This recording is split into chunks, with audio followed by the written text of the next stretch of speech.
চক মোৰ বেয়া দিন আহিব বুলি অসমৰ বহুত মানুহ লাষ্ট 25 বছৰ ভগৱানক খাটি আছে যে হিমন্ত বিশ্ব শৰ্মাৰ বেয়া দিন আহক, কিন্তু ভাল দিন আহক বুলি খাটা মানুহো বহুত আছে, হয় ন?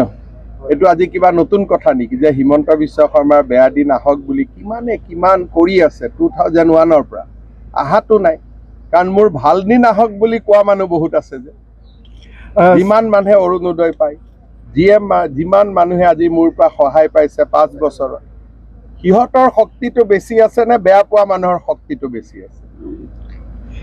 হয়নে নহয়? আৰু মই 25 বছৰ ৰাজনীতি কৰিলো, আজিলৈকেতো কোনো মানুহে মোক কতো গালি দিয়া নাই। চক মোৰ বেয়া দিন আহিব বুলি অসমৰ বহুত মানুহ লাষ্ট 25 বছৰ ভগৱানক খাটি আছে যে হিমন্ত বিশ্ব শৰ্মাৰ বেয়া দিন আহক, কিন্তু ভাল দিন আহক বুলি খাটা মানুহো বহুত আছে, হয় ন? এইটো আজি কিবা নতুন কথা নেকি যে হিমন্ত বিশ্ব শৰ্মাৰ বেয়া দিন আহক বুলি কিমান কৰি আছে 2001ৰ পৰা আহাতো নাই, কাৰণ মোৰ ভাল দিন আহক বুলি কোৱা মানুহ বহুত আছে যে যিমান মানুহে অৰুণোদয় পায়, যিমান মানুহে আজি মোৰ পৰা সহায় পাইছে 5 বছৰত, সিহঁতৰ শক্তিটো বেছি আছে নে বেয়া পোৱা মানুহৰ শক্তিটো বেছি আছে? হয়নে নহয়? আৰু মই 25 বছৰ ৰাজনীতি কৰিলো, আজিলৈকেতো কোনো মানুহে মোক কতো গালি দিয়া নাই।